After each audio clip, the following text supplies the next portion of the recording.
Hey, salut les amis, c'est Ludo, j'espère que vous allez bien. Je vous retrouve aujourd'hui pour une nouvelle vidéo et il va s'agir des sorties du mois.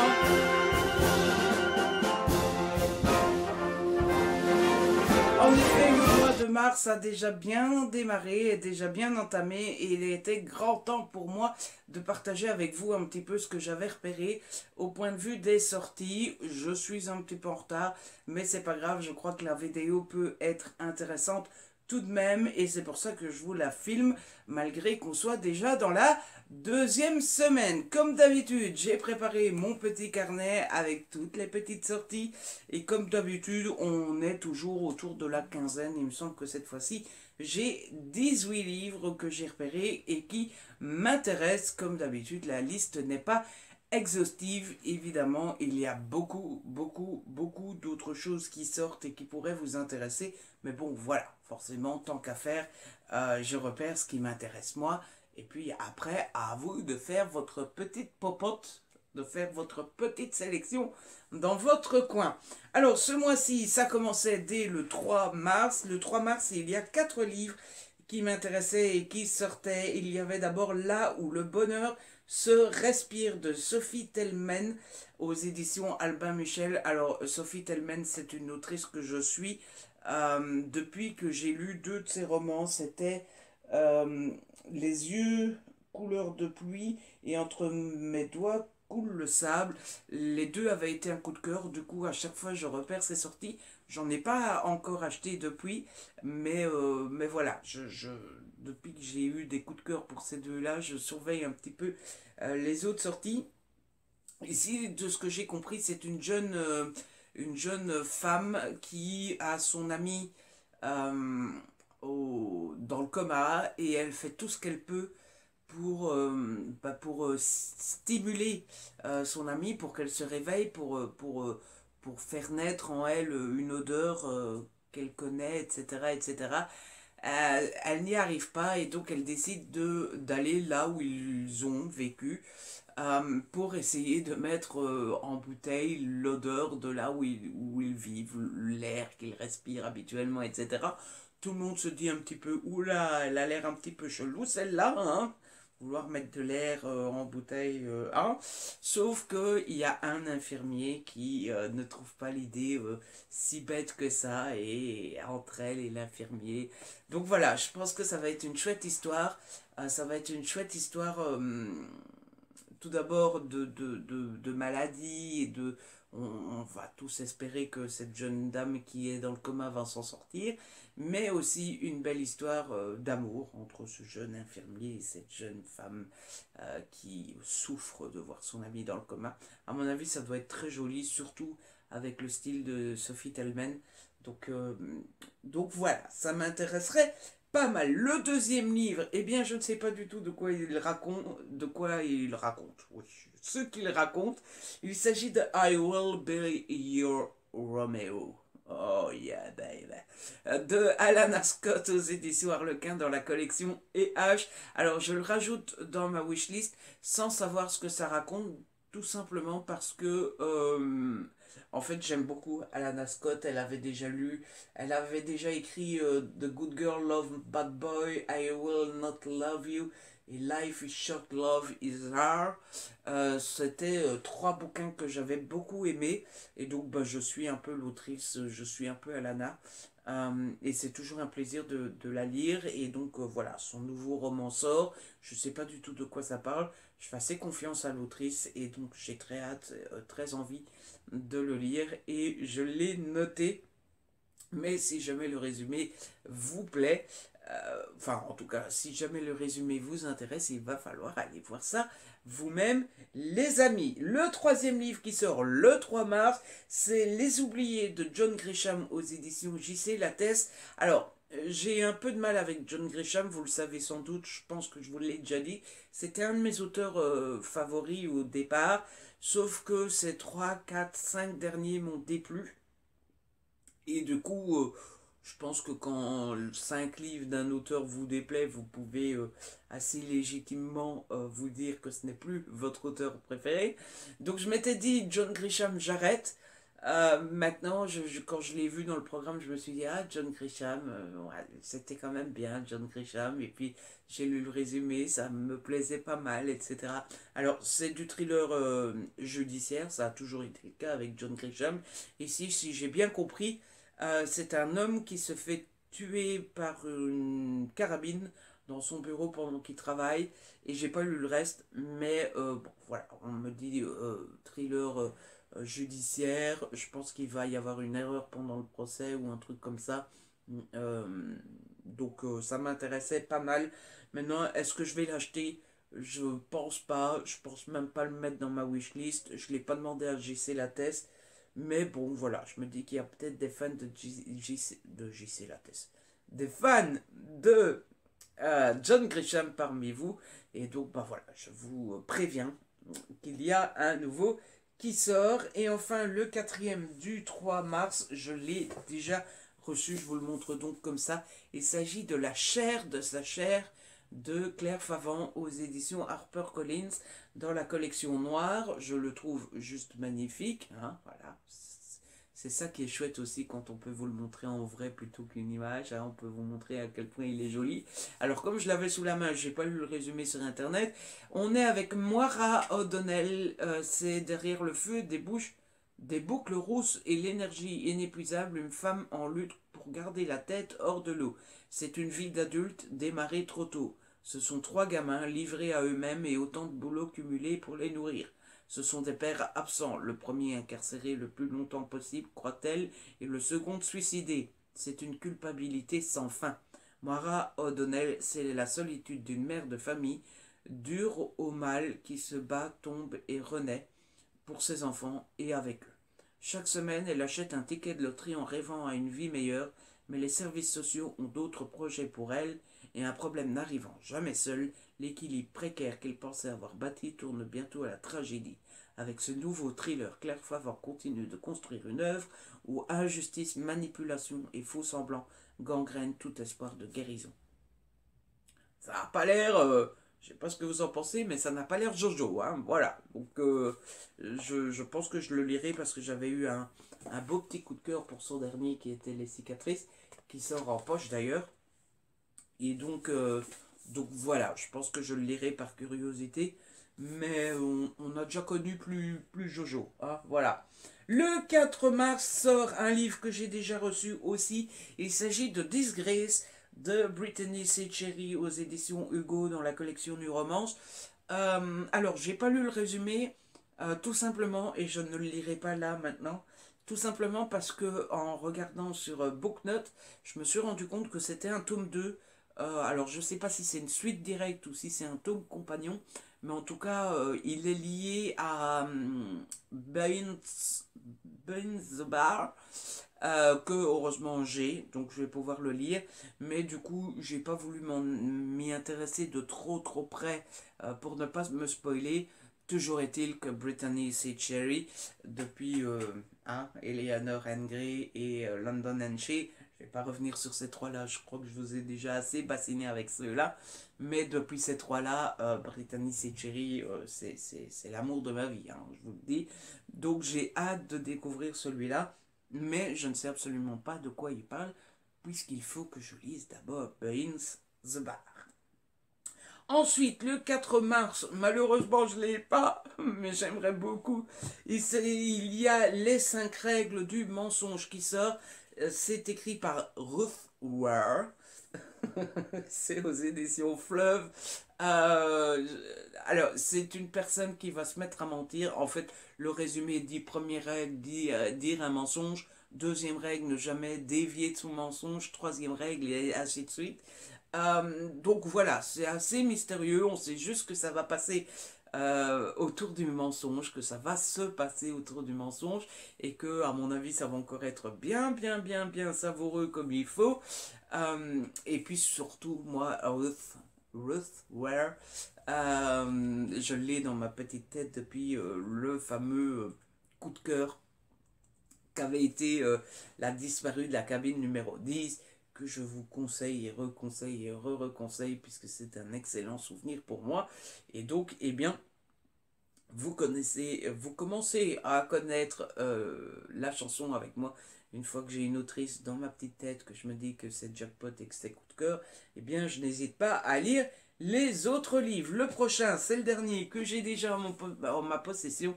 Il s'agit de Le Cadeau de Sébastien Fitzek aux éditions L'Archipel. Alors, Sébastien Fitzek, ça doit être le 4e que je vais lire. Donc j'en ai déjà lu 3. Sur les 3 que j'ai déjà lus, ça a été 2 que j'ai surkiffé, puisque c'était Passager 23 que je vous conseille, c'est un huis clos sur un bateau. Et Siège 7A que je vous conseille, c'est un huis clos dans un avion. Et j'avais détesté Le Colis. Donc voilà, est-ce que je vais aimer celui-ci? Est-ce que je vais pas aimer celui-là? Je n'en sais rien. Ici, on est avec Milan Berg qui est à Berlin. Elle est dans une auto arrêtée à un feu rouge. Elle voit dans une autre voiture quelqu'un qui a l'air pas bien. Hein, il n'est pas content d'être là. Et ce quelqu'un lui montre une feuille. Attendez, je vais relire. Plaque une feuille de papier contre la vitre. Un appel au secours? Point d'interrogation. Milan ne peut pas en être certain. Il est analphabète, mais il sent que la jeune fille est en danger de mort. Le postulat de départ est super intéressant et super... Enfin, ça me donne très envie. Du coup, voilà, hâte de pouvoir m'y mettre. Et je vous en dirai plus, évidemment, quand je l'aurai lu. Ensuite, il y a Du chaos naissent les étoiles de Marie-Lise Tricourt aux éditions Erol. Je ne sais pas de quoi ça parle. Je l'ai noté parce que, encore une fois, je vous l'avais déjà raconté, j'ai rencontré Marie-Lise Tricourt à la foire du livre de Bruxelles. Elle avait été d'une gentillesse et d'une... C'est le genre de personne que vous rencontrez, que vous aimez instantanément. Et donc, voilà... Encore une fois, Ludo, il voit des gens qu'il aime, il a un crush, si je puis dire, pour une autrice, il ne réfléchit pas plus loin, il note le nom. Avouez que la couverture, en plus de ça, ce qui ne gâche rien, est plutôt jolie, et du coup, voilà, je me le suis noté. Et enfin, pour le 4 mars, il y a Le Mangeur d'âme d'Alexis Lebsker, qui sort aux éditions Michel Lafon. Celui-là, je l'attends avec énormément d'impatience. Est-ce que je l'achèterai directement? Je n'en sais rien. Toujours est-il qu'il m'intéresse fortement, dans le sens où j'avais lu le précédent d'Alexis qui s'appelait L'Impasse. Il me semble que c'était une grosse bricasse. Je ne sais pas si vous vous en souvenez. En tout cas, moi, je m'en souviens très bien. Ça avait été un énorme coup de cœur. Et encore une fois, le précédent a été un énorme coup de cœur. Et du coup, le nouveau m'intéresse beaucoup. Je trouve la couverture plutôt jolie. Je suis en train de dire une connerie. Hein. C'était pas du tout L'Impasse de Alexis Lebsker. C'était pas du tout L'Impasse. On va vérifier ça tout de suite parce que je dis des bêtises. C'était Et avec votre esprit. On rebobinine. Donc j'avais adoré le précédent de l'auteur qui était Et avec votre esprit. Que j'avais vraiment beaucoup aimé. Ça avait été un gros coup de cœur. J'avais eu un coup de cœur pour L'Impasse aussi, vous voyez, donc voilà, mais bon, bref, son précédent c'était Et avec votre esprit, j'avais adoré, ça avait été un gros coup de cœur, et donc, eh bien, son nouveau m'intéresse énormément aussi. Est-ce que je l'achèterai tout de suite, est-ce que j'attendrai, etc., on verra bien. On quitte le 4, on passe au 7, le 7, il y a Ellen, c'est le tome 3 de la saga The Cappinan Brothers. C'est écrit par Estelle Évry, c'est de l'auto-édition, c'est un tome 3, j'ai adoré les 2 premiers, je pense que je vous en ai déjà parlé aussi. Pour rappel, on suit une fratrie, ils sont 7, ils sont des anges, ils sont sur Terre, et ils vivent à chaque fois une petite histoire d'amour avec une humaine, et il y a toujours quelque chose autour de chaque romance qui se passe. Dans le deuxième, c'était avec Caleb. Il y avait cette espèce d'enquête policière. On était dans le milieu de la police. Et dans le premier, on était avec un acteur dans les coulisses du cinéma. Donc c'est toujours super bien fait. Je ne sais absolument rien sur ce 3e tome. Ça sera la surprise, mais j'espère aimer ce 3e autant que j'ai aimé les 2 Premier, on quitte le 7, on passe au 10. Le 10, il y a une petite romance qui sort qui s'appelle Toi, tu ne m'échapperas pas. C'est de Julia Noll et c'est aux éditions Harlequin. Alors, l'histoire, c'est une journaliste senior dans un journal. Un beau jour, son patron lui dit, écoute ma cocotte, soit tu m'apportes un scoop, mais de chez Scoop, de chez Scoop, de chez Scoop, qui fera la une, soit c'est pas la peine de revenir. Et donc, cette jeune dame qui est, somme toute, assez gentille, assez respectueuse, etc., se dit pas question que je perds mon job. Elle décide donc de laisser tomber un petit peu la politesse et tout ça. Et elle va s'installer chez son, je sais plus si c'est son frère, son voisin, son père, enfin, chez quelqu'un. Le voisin de ce quelqu'un est un riche homme d'affaires. Je me demande, je pense même que c'est l'héritier d'un homme d'affaires et elle va le traquer pour avoir un scoop. Ça a l'air super chouette, surtout que, à mon avis, elle va tomber amoureuse de cet héritier. L'héritier va la détester parce que c'est une emmerdeuse de journaliste. Et les journalistes marquent. Et ça va être un enemies to lovers. Et ça va être trop génial. On quitte le 10, on passe au 11. Le 11, il y a 3 sorties qui m'intéressent. Tout d'abord, il y a Hashtag Tous Debout d'Agnès Marot et Cindy Van Wilder qui sort aux éditions Hugo dans la collection New Way. Là encore, je ne sais pas de quoi ça parle. Enfin, je sais le thème principal, ça va être les migrants, l'immigration dans un milieu jeune, lycée ou collège, je ne sais jamais. Et surtout, je sais que c'est avec l'immense talent d'Agnès Marot et de Cindy Van Wilder. Quand on accompagne quand on met ensemble 2 autrices aussi douées, ça ne peut être que bon et on peut passer qu'un seul bon moment. Et puis surtout une thématique aussi importante, ça vaut la peine, je pense, d'être lu. Ensuite, aux éditions Pocket, il y a Madame B de Sandrine Détombe qui sort. Alors, ce livre-là me tente depuis énormément de temps. Je l'avais déjà repéré en grand format, il était sorti chez Hugo au départ. Et voilà, là il sort en format poche, je me dis que c'est l'occasion. Les faibles souvenirs que j'ai de l'histoire, c'est que c'est une jeune femme, on suit une jeune femme dont le métier est de nettoyer les scènes de crime. Voilà, c'est tout ce que j'ai retenu. En général, j'aime bien ce truc-là. Alors je dis en général, j'aime bien ce truc-là. Pourtant, il n'y a aucun autre thriller avec un nettoyeur de scènes de crime qui me vient à l'esprit là maintenant tout de suite du premier coup. Mais écoutez, si mon cerveau me dit qu'en général j'aime bien ce genre-là, c'est que j'aime bien ce genre-là. Donc je fais confiance à mon petit cerveau. Voilà. C'est du n'importe quoi. Comme d'habitude, on est bien d'accord. Toujours le 11. Le 11, il y a L'encre du passé d'Erika Boyer qui sort aux éditions Hugo en format poche cette fois-ci. Alors, L'encre du passé, je connais l'histoire. J'allais dire que je la connais pas, je la connais plutôt bien. On est dans du MM. Je pense qu'on est avec des personnes de la... alors, comment on dit ça? J'ai toujours peur de mal m'exprimer et de blesser quelqu'un dans ces cas-là. Je pense que dire des gens noirs, c'est pas très gentil. On devrait dire issus de la diversité. Toujours est-il qu'on est avec du MM. J'ai cru comprendre qu'il y a un des 2 garçons qui est plutôt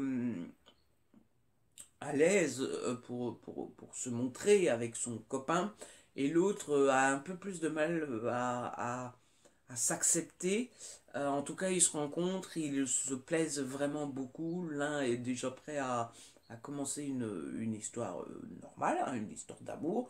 L'autre trouve que ça va un petit peu trop vite et il va freiner un petit peu des 4 fers. Et voilà ce que j'en ai retenu. J'espère que c'est fidèle à ce que ça va raconter. Toujours est-il que ça m'intéresse fortement. On quitte le 11, on passe au 18, on reste chez Hugo, on reste dans la collection New Romance, mais c'est en grand format cette fois-ci. Il y a Styx Riders, le tome 1 qui sort de Calypso Caldine. Ça me fait rire parce que j'essaie de faire un accent anglais de ouf. Donc c'est chez Hugo en New Romance. C'est l'histoire d'un homme qui est très taciturne, qui est très solitaire, à qui il faut foutre la paix, parce que ça l'énerve qu'on vienne vers lui. Lui, il est tout seul et il est bien tranquille tout seul.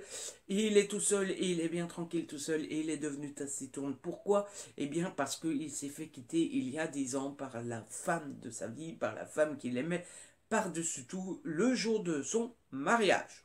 C'est vrai que ça doit laisser des traces, hein, c'est pas... Hein, c'est pas Jojo comme situation. Donc ça fait 10 ans qu'il... Ah, les femmes laissent tomber. Et il passe son temps entre son salon de tatoueur et son salon de tatouage. Il est tatoueur, il a un salon de tatouage et son club de riders, comment on appelle ça? De moto. Voilà, ça a l'air super méga trop cool. Ça sera la première fois, je pense, de mémoire, que je lirai un thriller avec des motards. Et donc, eh bien, je suis content. On va découvrir ça. En plus, c'est avec Calypso que j'ai rencontré à la foire au Festival Hugo et qui est une crème. Donc, je suis content d'enfin la découvrir. On quitte le 18, on passe au 24. Le 24, il y a La vérité nue de V. Kelland qui sort. Alors, sur cette sortie, grosse astérix. Je ne sais absolument pas si ça sort vraiment ou pas et où. Dans le sens où j'ai vu la sortie annoncée absolument partout, que ça soit sur Babelio, Booknote, Amazon, etc., etc. Mais absolument partout, il n'y a pas d'éditeur. Du coup, est-ce que ça sort vraiment? Est-ce que ça sort pas? Est-ce que c'est de l'auto-édition? Je n'en sais strictement rien. Toujours est-il que je l'ai repéré. Du coup, je me suis pas vraiment intéressé au résumé. Cette fois-ci, c'était fait exprès dans le sens où je me suis dit, ça tombe, ça sortira pas. J'ai pas envie de me décevoir. Mais bref, si vous êtes fan de Vic Ellen, surveillez quand même aux alentours du 24 mars si ça sort pas et s'il n'y a pas un éditeur d'annoncer. Ça sera pas chez Hugo en tout cas, ça c'est sûr. Mais ça sera peut-être chez City ou peut-être en auto-édition. Bref, moi je me le suis noté parce que je me suis dit que j'allais garder ça un petit peu à l'œil. On quitte le 24, on passe au 25 avec l'avant-dernière sortie, mais pas la moindre. Il s'agit de Murder Game de Rachel Abbott qui sort aux éditions Belfond. Encore une fois, j'ai pas lu le résumé, mais Rachel Abbott est une de ces autrices pour qui j'ai totale confiance. J'avais adoré Le Piège du Silence, j'ai adoré La Disparue de Noël, et puis surtout, vous vous rappelez sans doute, j'ai eu un énorme coup de cœur pour son titre de l'année dernière qui s'appelait Nid de guêpe. Et donc, eh bien, j'ai hâte de pouvoir enfin découvrir une nouvelle aventure écrite par Rachel Abbott. Et j'ai enfin envie de découvrir sa nouvelle, euh, son nouvel ouvrage, son nouveau livre, sa nouvelle histoire. Et donc voilà, franchement, si vous n'avez jamais testé Rachel Abbott, je vous le conseille fortement. Et enfin, on quitte le 25 pour le 26 et ça sera la dernière sortie du mois. Je vous laisse deviner, je ne sais pas ce que ça raconte, mais c'est une BD, ça sort aux éditions Le Lombard et ça s'appelle Elle, le pronom au pluriel. Pourquoi je me le suis noté? D'abord parce que je trouve la couverture juste sublimissime et puis surtout je me le suis noté parce que il y a Kit. Oh là, j'ai savonné là. Je me la suis noté parce qu'il y a Kit Toussaint qui est impliqué dans le Schmilblick, hein, dans le projet. Et je vous ai déjà dit plus d'une fois à quel point j'étais fan du travail de Kit Toussaint. Et donc voilà, c'est sur cette bande dessinée que se termine cette vidéo. Avouez qu'il y a déjà de quoi faire, il n'y a que 18 sorties, mais le jour où on aura déjà acheté et lu tout ça, ça sera déjà pas mal. En tout cas, voilà, j'espère que cette petite sélection vous a plu, j'espère que cette vidéo vous a plu. Si c'est le cas, n'hésitez pas à la liker, à la partager, n'hésitez pas à me laisser un petit commentaire, vous savez que j'adore vous lire si ce n'est pas encore fait. Abonnez-vous, c'est gratuit et ça fait plaisir. On se retrouve très vite pour une nouvelle vidéo. D'ici là, prenez soin de vous et de ce que vous aimez.